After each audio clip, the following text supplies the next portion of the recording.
Nous allons maintenant nous rendre auprès de Pierre et José Saint-Cyr. Bonjour José et Pierre. Un vrai privilège de vous accueillir à Toute la Bible en parle. Bonjour Fernand. Nous avons laissé le studio temporairement pour venir dans ce bel entourage. Vous voyez, la pluie s'est presque arrêtée là aujourd'hui ici à Village-Shalom ou le camp de l'amitié. Je pense qu'on l'appelle le camp de l'amitié. Et vous allez nous parler de CEP. Qu'est-ce que c'est ça, C-E-P-S, José? Eh bien, CEP, c'est l'acronyme de Célibataires et personnes seules. C'est un ministère évangélique interconfessionnel qui existe depuis maintenant 11 ans, qui a débuté donc en 1984. Depuis 1993, novembre plus précisément, c'est une corporation en but non lucratif autorisée par le gouvernement du Québec. La mission de CEP, c'est de favoriser le développement, l'épanouissement et le développement spirituel, relationnel et émotionnel de tous les célibataires et personnes seules qui participent à nos activités et à nos rencontres. C'est intéressant tout ça. Puis est-ce qu'il y a autre chose que tu voulais rajouter concernant la question? Oui, CEP, c'est pas une agence de rencontre. Ça, c'est important de souligner. C'est très important. Officiellement. On va entendre ça tantôt, Oui, comment on va se rencontrer là. Mais il y a beaucoup de couples qui se fréquentent et même qui vont jusqu'aux fiançailles et au mariage. Et on s'en réjouit beaucoup parce que c'est sûr que c'est un des buts avoués ou inavoués, là, mais c'est important de constituer un couple selon la volonté de Dieu. Moi, je connais quelqu'un qui veut vous appeler justement pour ça. Puis je lui ai déjà dit, c'est pas une agence de rencontre.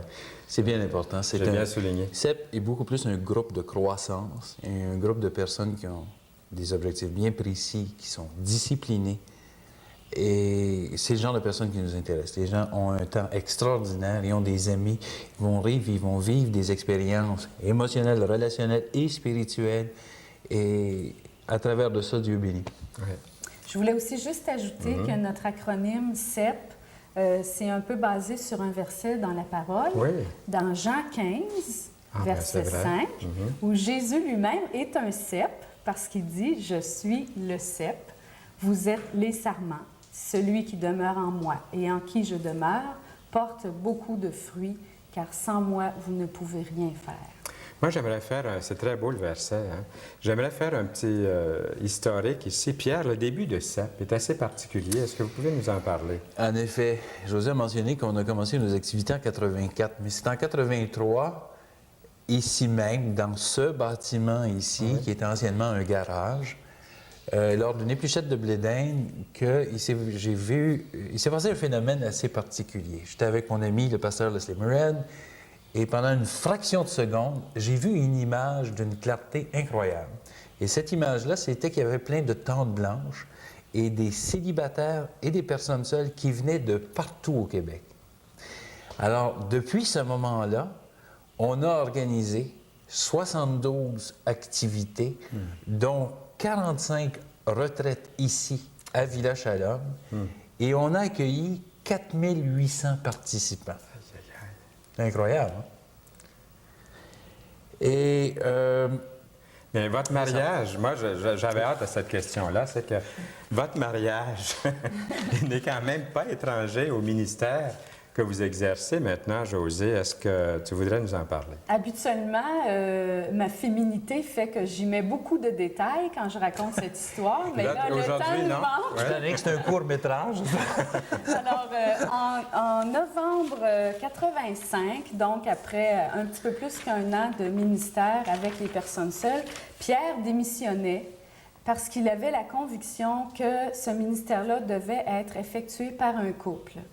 Alors, je pense que le Seigneur a trouvé que c'était une bonne idée parce qu'il a pourvu à un couple et en l'occurrence, moi, j'étais une des campeuses au camp de janvier 85 et c'est là qu'on s'est connus.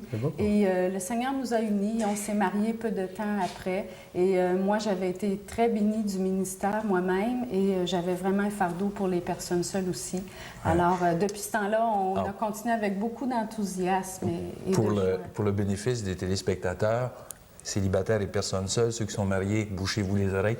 Le thème était « Je veux me marier, mais il n'y a personne à l'horizon.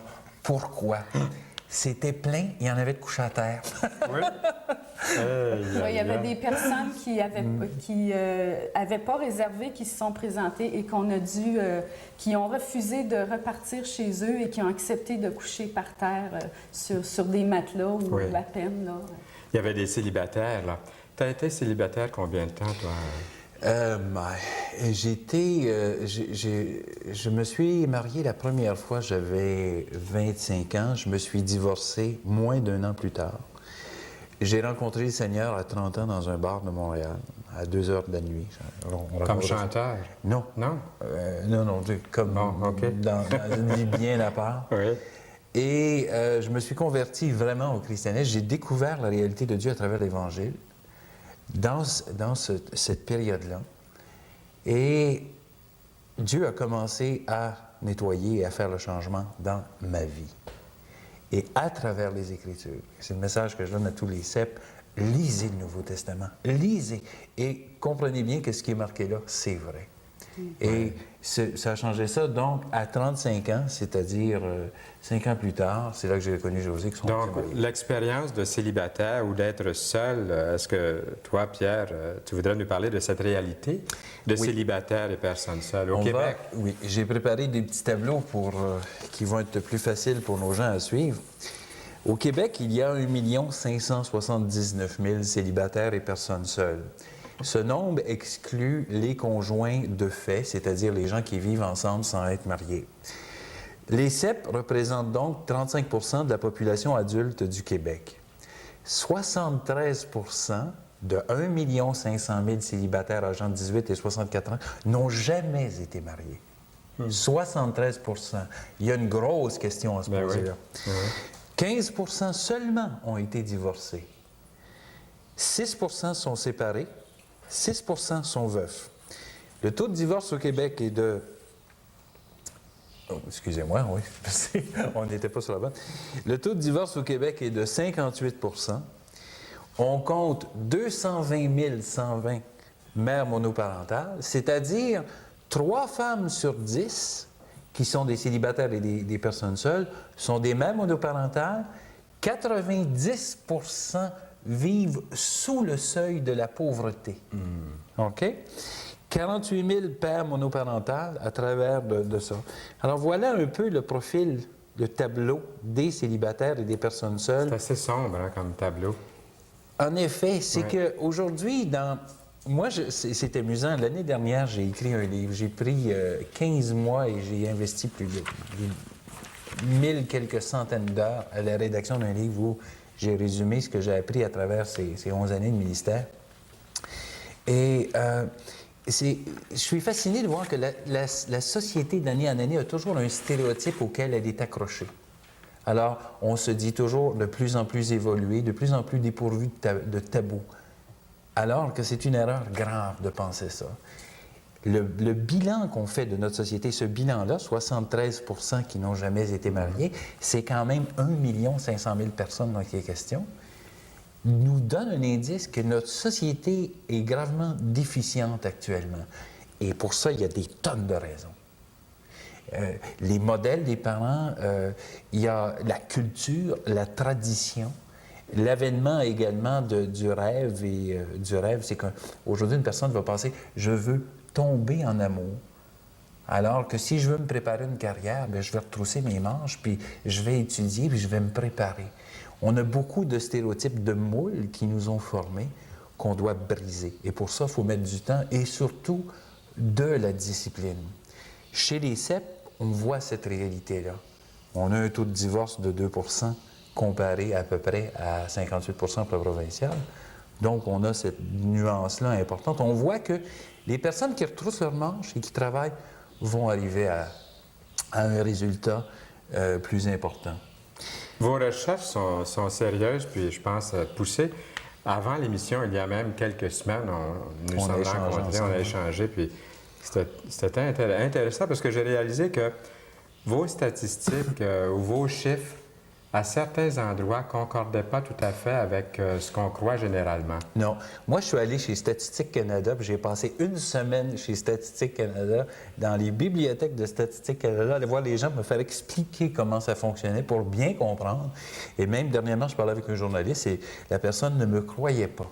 Puis j'ai envoyé toutes les photocopies des documents de Statistique Canada et la personne dit « c'est incroyable ».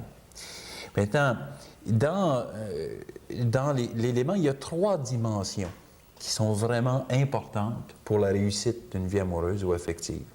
Spirituelle, émotionnelle, relationnelle. Quand Jésus a résumé les Écritures, il a dit, écoute, ô Israël, tu vas aimer, le mot agapéo, le verbe en grec agapéo, le Seigneur ton Dieu de toutes tes pensées, de toute ton âme et de toutes tes forces. Le deuxième commandement qui lui est semblable, tu vas agapéo, aimer ton prochain comme toi-même. C'est fort. Hein, ce mot agapéo-là, c'est un mot qui est aimé par le Saint-Esprit. Quand on analyse ou qu'on lit le Nouveau Testament, on s'aperçoit que c'est impossible pour un humain d'arriver à faire ça. Et je défie n'importe qui. De dire, voici, je connais une personne qui est une source de paix, de joie rieuse et de bienveillance. C'est une personne qui déborde de paix, de joie et de bienveillance. C'est impossible de trouver une personne comme ça? C'est ce que tout le monde rêve. Oui. Mais tu peux imaginer ça, juste être en paix avec quelqu'un qui est rieur. Bon sang, c'est extraordinaire. Ouais, tu sais, dans un couple... Je suis en train de faire un examen de conscience, mais continue. Moi aussi. Et ça, cette réalité-là est donnée par l'amour agapé qui est donné par l'Esprit de Dieu. Ah oui, c'est ça. Et c'est lui qui va faire le changement. La clé est là. La clé est là. Alors, c'est pour ça que c'est tellement important que Dieu ait une part égale, aussi bien au niveau du mode relationnel qu'émotionnel, dans le processus. Sinon, c'est impossible. Si on revient sur la question des statistiques, ce sont des statistiques assez particulières que vous avez mentionnées, assez vastes. Comment pouvez-vous expliquer cette situation qui est tellement dramatique aujourd'hui? Effectivement. Comme je mentionnais tantôt, les gens assument que c'est quelque chose de facile et de gratuit. On va réussir, on n'a pas besoin d'aide, on s'est toujours arrangé tout seul, on va le faire toute seule. 6 personnes sur 10 que vous connaissez sont divorcées ou vont se divorcer. Alors, premier niveau. Donc, et que tantôt quand je mentionnais, au niveau spirituel, à travers les siècles, les hommes se sont plus à déformer un message d'une simplicité incroyable. Ils se sont plus à développer des cultes, à accrocher autour de l'Évangile un paquet de feux d'artifice, puis de choses qui étaient complètement inutiles. Alors que si on regarde la définition de l'Église véritable, c'est de prendre un soin extraordinaire les uns les autres. Une Église doit être un foyer chaleureux. Est-ce que vous pouvez parler de votre Église comme un foyer chaleureux? On en connaît qui sont moins chaleureuses, hein? Exact. Mais c'est pour ça, puis moi je dis toujours ça à José, mon Église, l'Église où on va, c'est important que je puisse dire, viens inviter quelqu'un, viens chez nous. Oui, c'est chaleureux. Viens voir, puis viens, tu vas être bien accueilli. Je sais que ça va être vrai. Et il y a une entraide, mais aussi une croissance spirituelle. Et également, ce qui est bien important, c'est que la spiritualité doit toujours être tenue sur... l'équilibre réside spirituel, relationnel et émotionnel. À partir du moment où on dit « il n'y a que Dieu qui existe, je suis cuit », je passe complètement à côté des 2 autres objectifs. Même s'aimer soi-même. Dans la parabole des talents, Jésus nous sert un sérieux avertissement. Vous avez une vie à vivre, vous avez plein de talents, bien profitez-en, puis mettez-les à profit, mais vivez puis profitez. Si les personnes croient que la réincarnation existe, ils sont libres de le faire. Jésus dit, il sera donné à l'homme de mourir une seule fois. Donc, tu as une vie, plonge et puis vis-la pleinement. Vous devez avoir beaucoup de projets. Moi, j'en reviens pas, là, de autant de représentations, ici même, sur les lieux, puis un peu partout dans la province. C'est 72 que vous avez mentionné tantôt? Oui. Et puis 4000 personnes, ça fait du monde. 4800. Quels sont les projets de CEP quand même? J'ose poser la question. Josée. Depuis quelques années à peine, on a maintenant une régularité dans le sens où on a une activité par mois qui est toujours le deuxième samedi du mois. Bon, c'est important. C'est bien important de se rappeler ça parce qu'on n'est pas obligé de faire une publicité puis de dire c'est telle date, telle date. C'est quand déjà? C'est parce que notre ministère est provincial et c'est difficile de rejoindre tout le monde tout le temps. Alors, nos activités sont toujours le deuxième samedi du mois. S'il s'agit d'une retraite à Villa Shalom, c'est toujours la fin de semaine qui tombe sur le deuxième samedi du mois. D'accord? C'est bien important de ne pas oublier ça. On a maintenant 3 week-ends à Villa Shalom, en octobre, en mars et pour la première fois en 96, en juin plutôt qu'en mai. Ah oui. Alors, on a un bon temps. C'est tout le week-end. Ça commence le vendredi soir jusqu'au dimanche après-midi. Et les autres mois, c'est à Mont-Saint-Hilaire, à l'Église baptiste, l'église où on est membre. Vous voulez donner l'adresse? Oui, c'est le 180 Montée des 30 à Mont-Saint-Hilaire. C'est près du fameux manoir Rouville-Campbell, là, pour que les gens très puissent joli, s'orienter. Et on fait relâche en juillet et août pour se reposer un peu. Et on espère peut-être avoir un sous-comité qui va s'occuper les années ultérieures d'avoir des vacances, une semaine complète ou... sinon, pour cette année, on les réfère à notre frère qu'on apprécie beaucoup, Richard Ouellette, avec son ministère Compassion. Oui, nous allons avoir Encourager Richard les gens à aller Ouellette à l'émission bientôt. Oui. Oui. Alors, c'est ce qu'on prévoit pour l'année prochaine. La semaine prochaine, je ne sais pas quand l'émission va être diffusée, mais le 10 juin, on a notre Assemblée générale annuelle. C'est la première fois qu'on tient une Assemblée générale. Ça, c'était en 95. Oui. C'est déjà passé, malheureusement. Ah, c'est bon, déjà d'accord. passé. Mais on en aura sûrement une en 96. Oui. Alors, les gens peuvent nous contacter. J'aimerais bien que vous nous donniez En tout temps.